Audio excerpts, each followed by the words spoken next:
ने एक मुकाम हासिल किया है और मुझे अपनी बिटिया पे बहुत ज़्यादा गर्व है। बच्ची एक रोल मॉडल रहेगी हमारे समाज के बच्चों के लिए। ऐसा बनना है या ये बनना है तो उसके लिए हमें बहुत मेहनत करनी चाहिए।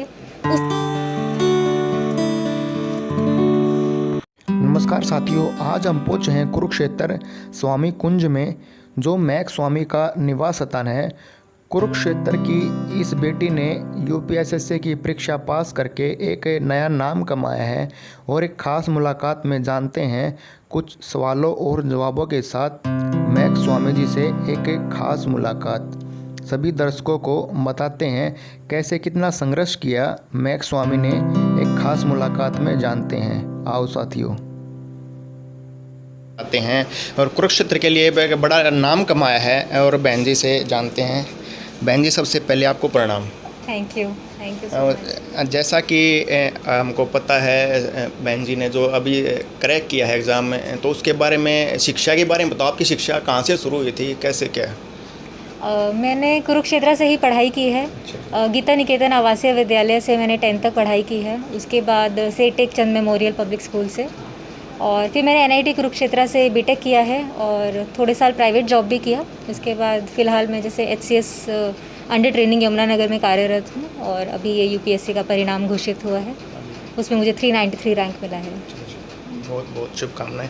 और जैसा कि बहन जी, आपका जो पढ़ाई रही है वो साइंस से रही है, तो ज़्यादा इसमें जो आता है वो आर्ट साइड से आता है, तो उसके बारे में कैसे आपने उसको मेंटेन किया, उसके बारे में बताइए एक बार। हाँ जी, तो इसके लिए जैसे अब साइंस बैकग्राउंड था और आर्ट्स का पढ़ना था, तो मैंने थोड़ा सा इसके बारे में रिसर्च किया कि क्या क्या पढ़ना चाहिए, और बड़ी शिद्दत से मैंने स्टार्ट किया कि बिल्कुल बेसिक से 6ठी क्लास की किताबों से मैंने स्टार्ट करके पढ़ाई की।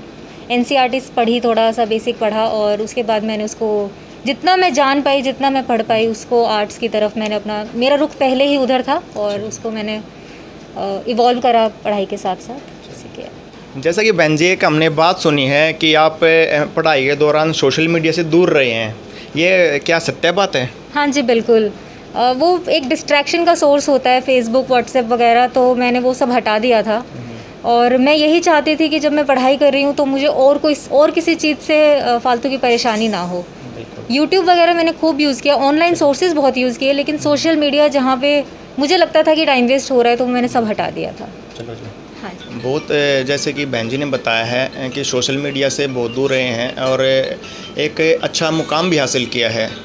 और बहन जी, ये बताइए कि जो आपने एचसीएस का एग्ज़ाम क्रैक किया था, उसके बारे में कुछ बताइए। हाँ जी, ये एचसीएस जो है हरियाणा सिविल सर्विस का अपना एग्ज़ाम होता है, तो 3 स्टेजेस में होता है ये, प्रीलिम्स, मेंस और इंटरव्यू।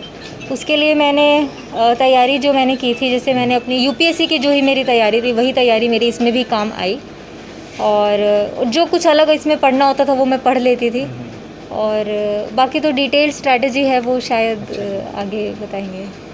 और जैसे कि आपके पिताजी हैं स्वामी जी दया सिंह जी, परिवार का आपके पास कितना सपोर्ट रहा, आपके परिवार ने कितना आपको सपोर्ट किया, उसके बारे में? हाँ जी, ये चीज़ मैं बताना चाहूँगी कि चलो बच्चे की तो मेहनत होती ही है, लेकिन अगर साथ में सपोर्ट हो तो आपको और किसी कोई चिंता ही नहीं होती। आपको पता है आपके पेरेंट्स आपको सपोर्ट कर रहे हैं, आपको समय दे रहे हैं कि आप पढ़ाई कीजिए, बाकी सब हम संभाल लेंगे। तो पेरेंट्स का सपोर्ट बहुत ज़्यादा ज़रूरी है, और मेरे पेरेंट्स ने मुझे बहुत ज़्यादा सपोर्ट किया। मुझे कभी ऐसे लगने ही नहीं दिया कि मैं बोझ हूँ या कुछ भी ऐसा, जो हम देखते हैं कि आमूमन लड़कियों के साथ या ऐसे कुछ होता है कि थोड़ा बहुत अगर आपने पढ़ाई कर ली उसके बाद शादी का फोर्स या ये वो। तो मेरे घर वालों ने मुझे हमेशा बहुत सपोर्ट किया कि आपको जो भी करना है पढ़ाई कीजिए, आगे बढ़िए। तो मुझे आगे बढ़ने के लिए, जैसा कि बहन जी ने हमको बताया, सारी जानकारी दी है, तो बहन जी, जैसे कि कोई भी नया बच्चा उसके बारे में मेहनत करे आईएएस का एग्ज़ाम क्रैक करने के लिए, उसको क्या क्या परेशानियों का सामना करना पड़ेगा और उसको कैसा हल निकाला जाए, उसके बारे में? हाँ जी, तो परेशानी, जैसे अब कोई भी आप एग्ज़ाम की तैयारी करते हैं तो सबसे पहले आपको उसकी रिसर्च करनी चाहिए कि आपको वो क्यों करना है। पहली परेशानी ये होती है कि क्या मैं तैयारी करूँगा तो क्या मुझे उसकी सफलता मिलेगी। तो इसीलिए जो भी बच्चा उसके लिए प्रिपेयर करना चाहता है, तो उसका जो उसको दिमाग में और अपने दिल में कि मुझे हाँ वो करना है, विश्वास होना चाहिए कि हाँ मुझे करना है। इसके बाद परेशानी आती है कि मैं कौन सी किताब से पढ़ूँ, क्या पढ़ूँ। तो उसके लिए मैं सबको ये सजेस्ट करना चाहूँगी कि आजकल यूट्यूब पे ना बहुत ही अच्छे लोग और बहुत ही अच्छी वीडियोस आती हैं जो वो अपनी स्ट्रैटेजी शेयर करते हैं कि अगर ये पेपर है तो ऐसे पढ़िए, ये पेपर है तो ऐसे पढ़िए। तो आप जो भी पेपर पढ़ रहे हैं उस पेपर के लिए ही सर्च करें कि मुझे इसके लिए, ऐसे नहीं कि मुझसे पूछ लिया पढ़ना तो आपको एसएससी का है लेकिन आप यूपीएससी की गाइडेंस ले रहे हैं, ऐसे नहीं। तो जो पेपर पढ़ना है उस पेपर के लिए आप रिसर्च कीजिए, फिर उसकी जो भी आपको किताबें चाहिए उन चीज़ों को आपको आजकल तो मिल जाती हैं, आसानी से किताबें भी मिल जाती हैं, तो वो लीजिए। उसके बाद उसकी तैयारी में लग जाइए। एक चिंता ये आती है कि जैसे कोई भी पेपर होता है जनरली 1 साल या 1 साल से ऊपर का ही टाइम हमें लग जाता है, उसका पूरा प्रोसेस होगा, तैयारी करेंगे तो फ्रस्ट्रेशन आ जाता है कि इतना कौन पढ़े, या सब लोग तो मज़े कर रहे हैं, दूसरों को देख के कई बार थोड़ा आजकल सोशल मीडिया जो है वो नेगेटिव इन्फ्लुएंस भी है कि मेरी अगर फ्रेंड है वो तो बड़ी अच्छी जॉब पे है, मज़े कर रही है, मेरे को यहाँ पढ़ना पड़ रहा है। तो उस फ्रस्ट्रेशन से बचने के लिए कोशिश कीजिए कि आप मज़े लीजिए, आप जो कर रहे हैं आप पॉजिटिव रहिए कि आप अगर पढ़ाई कर रहे हैं तो आपको उसमें मज़ा आना चाहिए। कोशिश कीजिए कि और दूसरी चीज़ अपनी कुछ कोई ना कोई हॉबी साथ में रखिए कि आप सारा टाइम पढ़ाई के ऊपर ध्यान ना रहे और इधर।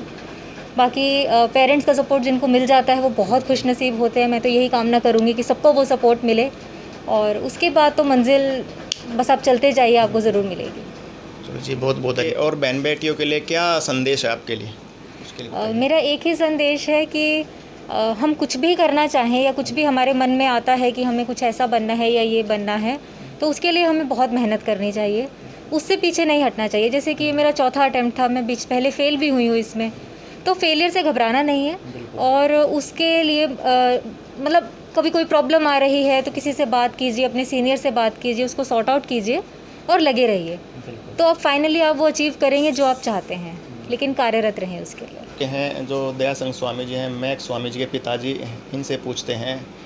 स्वामी जी, आज हम पहुँचे हैं आपके निवास पे, तो जो बहन जी ने नाम कमाया है उसके बारे में क्या कहेंगे आप? नमस्कार। सबसे पहले तो आप सभी का बहुत बहुत आभार, धन्यवाद, आप आए हैं। मेरा आवाज़ नहीं है, ये आपका आवाज़ है। रही बात बिटिया की, बिटिया ने एक आईएएस में जो यूपीएससी को जो क्रैक किया है, ये मेरे परिवार के लिए और हमारे समाज के लिए बहुत ही गर्व की बात है। निसंदेह ये एक अपने आप में बिटिया ने एक मुकाम हासिल किया है और मुझे अपनी बिटिया पे बहुत ज़्यादा गर्व है। जैसा कि बैरागी शिक्षण संस्थान की तरफ से मैक स्वामी को किया गया सम्मानित, कि बैरागी समाज में एक अच्छा नाम कमाया है, एक अच्छा मुकाम हासिल किया है और बैरागी समाज के लोग हमारे यहाँ पर पहुँचे हैं। इनसे पूछते हैं, शुभकामनाएं देने के लिए पहुँचे हैं वीरेंद्र स्वामी जी। और स्वामी जी प्रणाम। जी प्रणाम, कैसे हैं आप? बिल्कुल जी, बढ़िया। जैसे स्वामी जी आप आज कुरुक्षेत्र पहुँचे हो बहन जी को शुभकामनाएं देने के लिए, तो जैसे कि समाज में उसके बारे में क्या कहना चाहेंगे?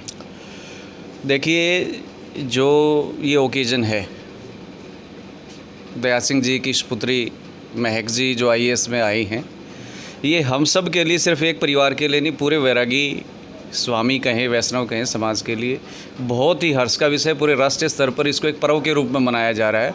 और ये बच्ची का जो ये एक उपलब्धि है, सिर्फ एक उपलब्धि मात्र नहीं है, ये बच्ची एक रोल मॉडल रहेगी हमारे समाज के बच्चों के लिए। और इसका उदाहरण दे करके जो विशेष रूप से बच्ची, जो लड़कियां हमारे समाज की हैं, वो उनमें भी कॉन्फिडेंस आएगा कि अगर महक ने कर दिया तो हम भी ये कर सकती हैं। तो एक बहुत बड़ी उपलब्धि हमारे समाज के लिए। जी।